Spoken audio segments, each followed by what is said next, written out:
नमस्कार दोस्तों, मेरा नाम है उज्जवल और आप देख रहे हैं मेरा पर्सनल चैनल। आज मेंस वाले बच्चों के लिए बड़ा स्पेशल वीडियो लेके आया हूं। 2016 के मेंस के पेपर में एक सवाल ने मुझे खूब परेशान किया था और गलत भी हो गया था, कर भी नहीं पाया था, तुक्का मार के आया था। जब एग्जाम से बाहर निकल के आया तो मेरे को समझ में आया था कि उस टाइम पे इतना प्रेशर था कि ये सवाल की भाषा समझ में नहीं आई थी और घर मेरे को लगा इतना वाहियात क्वेश्चन कैसे गलत हो सकता है मेरे से।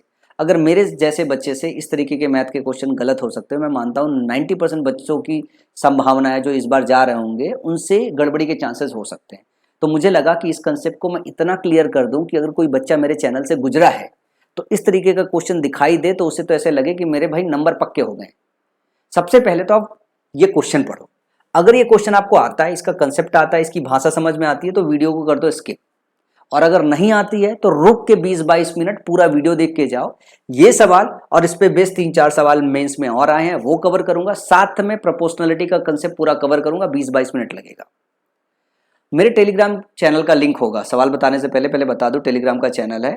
आप अगर इसकी पीडीएफ पाना चाहो तो टेलीग्राम चैनल को ज्वाइन कर लो।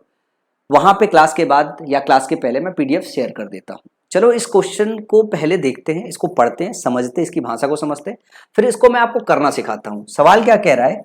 एक स्टीम इंजन ट्रेन के वैगनों के बिना 24 किलोमीटर पर घंटे की गति से यात्रा कर सकता है। इंजन की गति में कमी वैगनों की संख्या के वर्गमूल के समानुपाती होती है। 9 वैगनों के साथ इंजन की गति 20 किलोमीटर पर घंटा है। इंजन द्वारा खींचे जा सकने वाले अधिकतम वैगनों की संख्या ज्ञात कीजिए।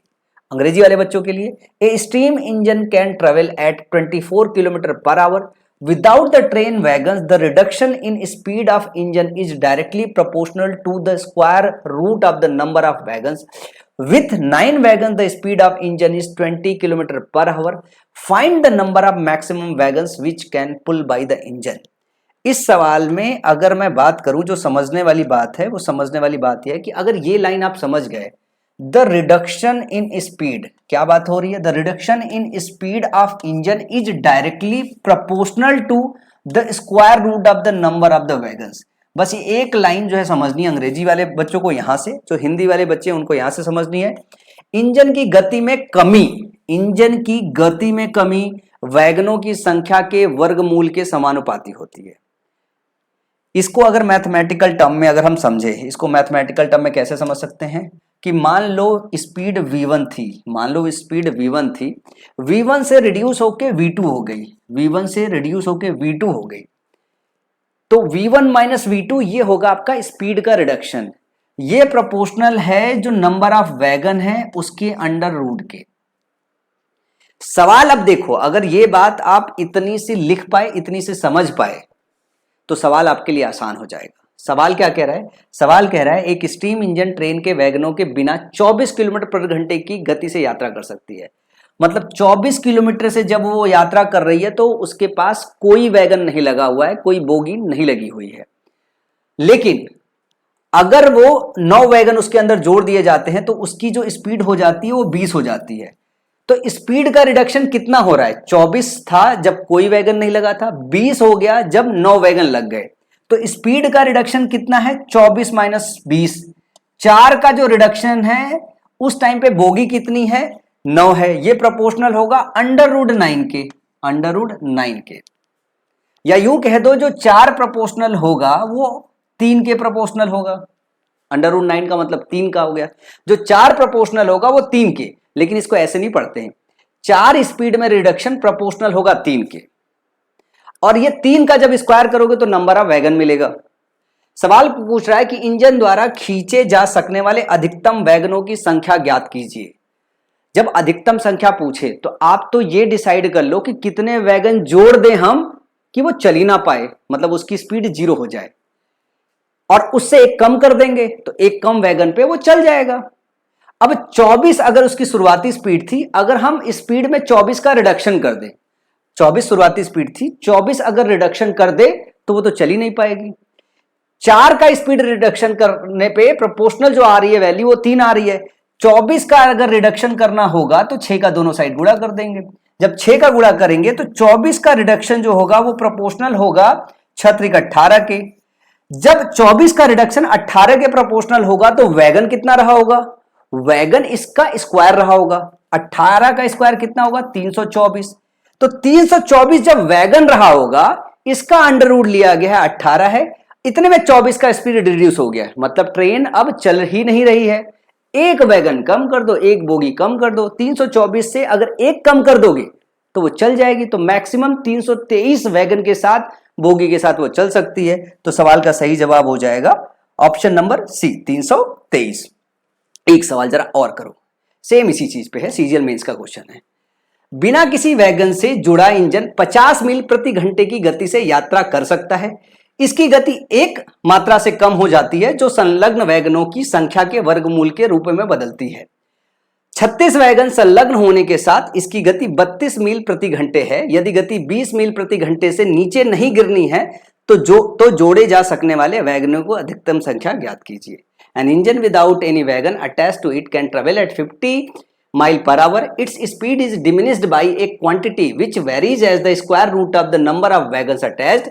With 36 wagons attached, its speed is 32 mile per hour. Find the maximum number of wagons that can be attached if the speed is not to fall below 20 mile per hour. क्या रहा है कि 50 की स्पीड है तब कोई wagon नहीं है, 36 वैगन जब लगा हुआ है तो जो उसकी स्पीड है वो 32 है। तो कितना स्पीड का रिडक्शन हुआ, 50 में 32 घटा दो, ये 18 का रिडक्शन हुआ। 18 का जब रिडक्शन हुआ, वैगन कितना था 36, तो ये किसके प्रोपोर्शनल होगा, अंडर रूट 36 यानी 6 के। सवाल ये कह रहा है कि हमको 20 मील प्रति घंटे लेके जाना है, तो कितना रिडक्शन करना है, 50 में से 20 घटाओगे तो 30 का रिडक्शन करना है। 18 का रिडक्शन 6 के प्रोपोर्शनल है, तो 30 का रिडक्शन किसके प्रोपोर्शनल होगा, 6/18 गुणे 30 के। तो 6 कम 6, 6 त्रिक 18, 3 दहा में, तो जो 30 का रिडक्शन होगा वो 10 के प्रोपोर्शनल होगा। लेकिन ये 10 क्या है, जितने नंबर ऑफ वैगन है उसको अंडर रूट लिया गया है, तो वैगन कितना है इसका स्क्वायर करना पड़ेगा। तो 20 की स्पीड रिड्यूस करने के लिए 100 वैगन को जोड़ना पड़ेगा। तो सवाल का सही जवाब क्या हो जाएगा, ऑप्शन नंबर ए। एक और सवाल करते हैं ताकि आपको यह कंसेप्ट पक्का पक्का हो जाए, ताकि अगली बार सवाल आए तो दिमाग में तुरंत क्लिक कर जाए। ये तीन के तीनों क्वेश्चन आपके सीजीएल मेंस के हैं। सवाल है, एक इंजन बिना किसी वैगन संलग्न किए 20/3 मीटर पर सेकंड है। ये 2016 मेंस मेरा ही क्वेश्चन था। एक इंजन बिना किसी वैगन संलग्न किए 20/3 मीटर पर सेकंड की गति से आगे बढ़ सकता है और ट्रेन की गति में कमी इंजन से जुड़े वैगनों की संख्या के वर्गमूल के सीधे आनुपातिक है। जब 9 वैगन जुड़े होते हैं तो इसकी गति 5 मीटर पर सेकंड होती है। वैगनों की अधिकतम संख्या ज्ञात कीजिए जिसके साथ इंजन चल सके। इसमें आपको क्या काम करना, पूरा स्पीड रिड्यूस करना है। लेकिन इसमें दिया क्या है कि 20/3 शुरुआत में था, 5 का जब रिडक्शन की, मतलब 5 जब स्पीड ले आए तो रिडक्शन कितना हुआ, 20/3 - 5। इस वक्त कितना जो है बोगी लगी हुई है, कितना वैगन लग गया, 9 लगा हुआ है, तो किसके प्रोपोर्शनल होगा, 9 के अंडर रूट के। इधर से जब सॉल्व करोगे तो 20/3 में से 5 घटाओगे तो हो जाएगा 5/3। ये किसके प्रोपोर्शनल हो जाएगा, 3 के। 5 किसके प्रोपोर्शनल हो जाएगा, 5 प्रोपोर्शनल हो जाएगा 9 के। तो 5 की स्पीड का रिडक्शन 9 के प्रोपोर्शनल है। आपको क्या करना है, 20/3 शुरुआती स्पीड थी, इसको 0 करना है, तो पूरा रिड्यूस कर दो। तो 5 का रिडक्शन 9 के प्रोपोर्शनल है। इसमें अगर मैं 4/3 का गुणा कर दूं दोनों साइड, तो ये हो जाएगा 5 का 20/3। 20/3 के स्पीड का जो रिडक्शन होगा वो 3 त्रिक का 9, 3 चौका 12 के प्रोपोर्शनल हो जाएगा। जब स्पीड का रिडक्शन 20/3 है तो प्रोपोर्शनल किसके, 12 के। वैगन कितना रहा होगा, इसका स्क्वायर 144। तो 144 पे गाड़ी चलेगी नहीं, तो एक कम कर दो। जब एक कम करोगे तो ये हो जाएगा 143। 143 मैक्सिमम वो लेके चल सकती है। तो सवाल का सही जवाब ऑप्शन नंबर सी हो गया। मैं उम्मीद करता हूं ये तीन के तीनों सवाल आपके दिमाग, दिल, जहन में बैठ गए होंगे। आज के बाद जब भी ये वैगन वाले क्वेश्चन आएंगे, ट्रेन वाले क्वेश्चन आएंगे, तो आप इसे आसानी से कर लोगे। एक और प्रोपोर्शनलिटी पे टाइप बहुत आता है, वो भी टाइप मैं कवर करूंगा। एक क्या 2 टाइप आता है, वो भी कवर करूंगा आज की क्लास में। वीडियो पूरा देख के जाइएगा। एक इस तरीके का सवाल आता है, एक छात्रावास में खर्च आंशिक रूप से परिवर्तनशील है और छात्रों की संख्या के सीधे आनुपातिक है। बाकी एक निश्चित राशि भी साथ में लगती है। यदि खर्च 80 छात्रों के लिए 10,000 रुपए है और 110 छात्रों के लिए 13,600 रुपए थी, तो 150 छात्रों के लिए खर्च क्या है। इस सवाल की भाषा भी समझना है। ज्यादा एग्जाम में जो गलती होती है भाषा में गलती होती है, कैलकुलेशन ज्यादा नहीं है। सवाल ये कह रहा है कि भैया किसी छात्रावास का जो खर्च है एक फिक्स खर्च है। 100 बच्चा होगा, 150 बच्चा होगा, 400 बच्चा होगा, 2000 बच्चा होगा, जो फिक्स खर्चा है वो फिक्स खर्चा ही रहेगा।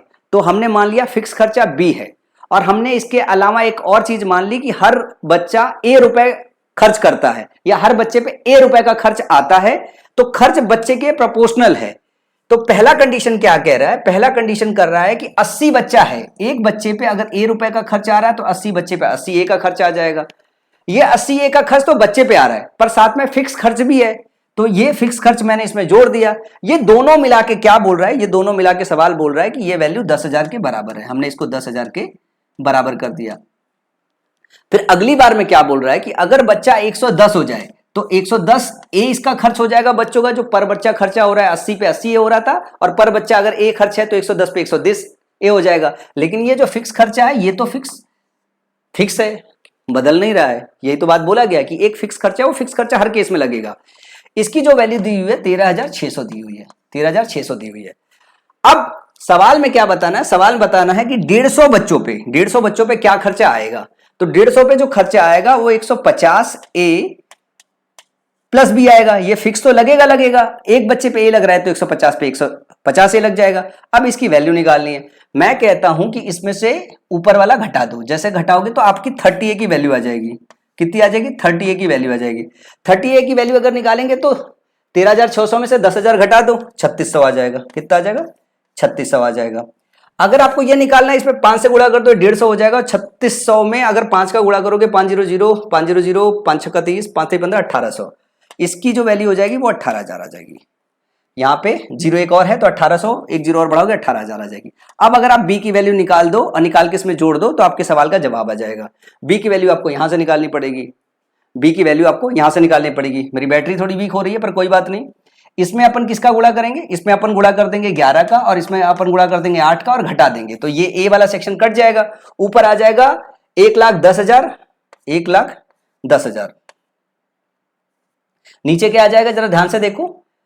इधर आ जाएगा 11 में से 8 गया 3b, और ये माइनस में आएगा कितना, 8 0 0 8 0 0 8 6 48 और 8 3 24 4 28 8 1 8 2 10, ये हो जाएगा 1200। कितना हो जाएगा, 1200 equal to 3b, b equal to 400 आ जाएगा। तो इसमें b जोड़ दो, 400 जोड़ दोगे, जैसे 400 जोड़ दोगे तो कितना आ जाएगा 18,400, 18,400। और सवाल का सही जवाब हो जाएगा ऑप्शन नंबर डी। इसी तरीके से एक और सवाल है, ये खुद कीजिएगा, नीचे कमेंट सेक्शन में बताइएगा जो है इस सवाल को, सेम सिमिलर सवाल है, कमेंट सेक्शन में बताइएगा इसका जवाब क्या होगा। इसके बाद एक और टाइप है जिसको मैं आज कवर करूंगा।